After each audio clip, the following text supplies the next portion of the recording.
every day, late at night, not okay.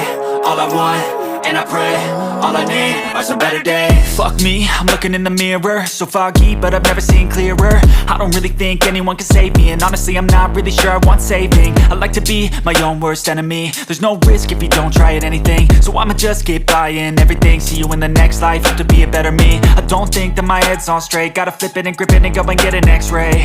What's wrong with me? I just feel weight pushing on my chest and it squeezes till I suffocate. Better change my mindset, meditate. It's pretty cool that I'm alive and have better days. I could walk, see, hear, I should celebrate. Think I could change my mind, maybe elevate. Living life, every day, late at night, not okay.